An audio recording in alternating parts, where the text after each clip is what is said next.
ನಿಮ್ ಮಾತು ಬೆಲೆ ಬಂತಲ್ರಿ, ನಿಮ್ ಮನೆ ಕಾಯುವಾಗ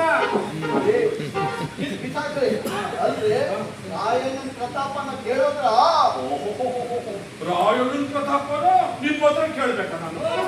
ಅವ್ರ ಪ್ರತಾಪನ ಎಷ್ಟು ವರ್ಷಗಳು ನೋಡಿ. ಅಲ್ಲ ನಿಮ್ ದೇಶ ಪ್ರೇಮ ನೆನ್ಪಿಗಿತ್ತು. ದೇಶ ಪ್ರೇಮ ಅಂದ್ರೆ ರಾಯಣ್ಣ ಅನ್ನೋ ಪದಕ್ಕೆ ಇನ್ನೊಂದು ಅರ್ಥನೇ ದೇಶ ಪ್ರೇಮ ಕಣ್ರಿ. ಎನ್ನೆ ಯುದ್ಧದಲ್ಲಿ ನಿಮ್ಮ ಮಂಗ್ಳದಿಯವ್ರನ್ನೆಲ್ಲ ಔಷಧಕಾಯಿ ಕೊಚ್ಚಾಕಿ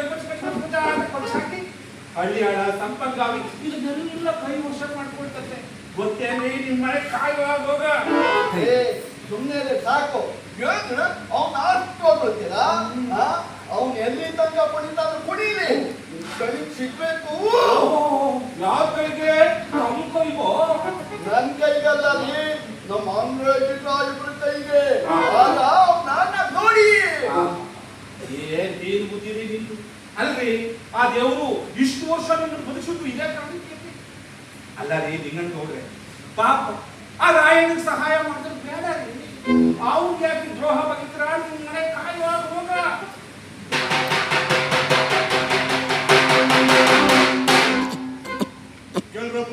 ಕೇಳ್ರಿ, ಸಮಸ್ತ ಪ್ರಜೆಗಳಿಗೆ ಈ ಮೂಲಕ ತಿಳಿಯಪಡಿಸುವುದೇನೆಂದರೆ ಸಂಗೊಳ್ಳಿ ರಾಯಣ್ಣನು, ಬಿಚ್ಚುಗತ್ತಿ ಬಸಪ್ಪ, ಯಲನ್ನ ಹಾಗೂ ಗಜವೀರ ಎಂಬುವರೊಡನೆ ಸೇರಿಕೊಂಡು ನಗರದ ನಾನಾ ಕಡೆ ಹಾಗೂ ಧಾರವಾಡದ ಕಲೆಕ್ಟರ್ ಕಚೇರಿಯನ್ನು ಲೂಟಿ ಮಾಡಿರುತ್ತಾರೆ. ಹಾಗಾಗಿ ಅವರನ್ನು ಹಿಡಿದುಕೊಟ್ಟವರಿಗೆ ಧಾರವಾಡದ ಕಲೆಕ್ಟರ್ ಅವರು ಹೊನ್ನು ಮಣ್ಣು ಭೂಮಿ ಕೊಡುತ್ತೇನೆಂದು ಹುಕುಂ ಮಾಡಿರುತ್ತಾರೆ.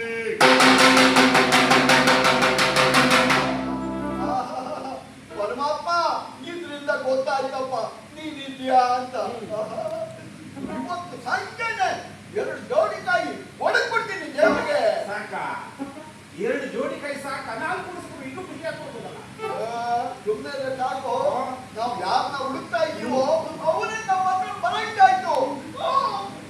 ತಂಗುನಲ್ಲಿ ಪಾಪ ಇಲ್ಲಿ ಇನ್ನೊಂದ್ಸತಿ ತಂಗುನಲ್ಲ ತಾರಪ್ಪ. ಒಂದು ಕೊಟ್ರೆ ಹೇಳ್ತೀನಿ ನೋಡಿ. ಮಿನುತ್ತಂತ ಬಂದ್ಬಿಡ್ತಾ. ಅದೆಲ್ಲ ನಿಮ್ಮಂತ ದೊಡ್ಡವರಿಂದ ಬಂದಿರ್ತಾನೆ ನೋಡಿಯ. ಏನೋ ನನ್ ತಲೆಗೆ ತಂದೆ ನೀನು. ಅಲ್ಲ ರೀ, ಇಂಥ ಮನೆ ಹಾಕಿ ಕೆಲಸ ಮಾಡೋದ್ರಲ್ಲಿ ನೀವು ನಿಸೀಬ್ರಲ್ವಾ? ಅಲ್ಲ ಅವ್ನು ಏನ್ ಕೇಳ್ತಾ ಇದಾರಪ್ಪ? ಒಂದು ಕೊಟ್ಬಿಟ್ರೆ ನಿಮ್ಮ ಅಪ್ಪನ ಮನೆ ಗಂಟು ಹೋಗ್ತೇನ್ರಿ. ನಿಮ್ ಮನೆ ಕಾಯುವಾಗ ಹೋಗ. ಅಪ್ಪ ತಂಗುಡ್ತವನೆ, ಈಗ ಒಂದು ತಾನು ಕೇಳ್ತಿರೋದು, ಅದು ನಾಳೆ ಕೊಡ್ತೀನಿ. ಈಗ ತಂಗುನ ಸಾರು ಕೇಳಿ ಸಂತೋಷ ಪಡ್ಕೊಂಡ್ಬಿಡೋಣ.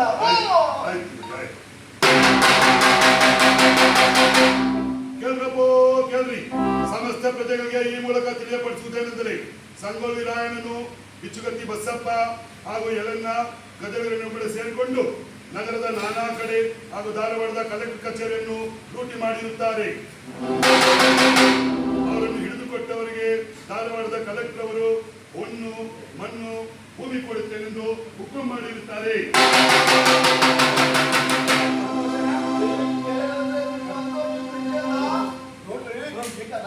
ನಾವು ಹುಡುಕಂತ ಬಂದ್ರೆ ನಾನ್ ಬರಕ್ಕೆ ಇಂಥ ಮನೆ ಹಾಕಿ ಕೆಲಸಕ್ಕೆ ನಾನು ನಿಮ್ ಜೊತೆ ಬರೋದಿಲ್ಲ. ನೀವೇ ಹೋಗ್ರಿ. ರೇ ವೆಂಕಟಗೌಡ್ರೆ, ಓದ್ತೀರಲ್ರಿ? ಹೌದು. ಓದ್ತೀರಾ? ಹೋಗ್ರಿ. ರೇ ನಿಮ್ಗೆ ಇನ್ನೂ ಗೊತ್ತಿಲ್ಲ. ಸ್ವಾಮಿ ದ್ರೋಹ ಬಗೆದ್ರೆ ಏನ್ ಶಿಕ್ಷೆ ಗೊತ್ತಾ? ಏನ್ ಶಿಕ್ಷೆ? ಕಲ್ಲು. ಸ್ವಲ್ಪ ನಿಲ್ಲು.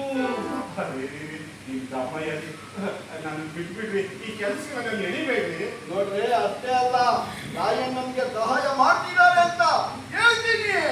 ಬೇಡರಿ. ಅಯ್ಯೋ, ಇಂಥ ಮನೆ ಹಾಕಿ ಕೆಲಸ ಮಾಡಕ್ಕೆ ನಾನು ಸೇರ್ಕೋತಾ ಇದ್ದೆ ನಿಮ್ ಜೊತೆ.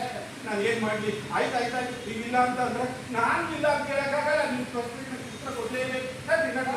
ಬನ್ನಿ ಅಂತ ನೋಡ್ರಿ, ನನ್ ಜೊತೆ ಬಂದ್ರೆ ನಿಮ್ಗೂ ಒಳ್ಳೇದು, ನಿಮ್ ಸಂಸಾರಕ್ಕೂ ಒಳ್ಳೇದು.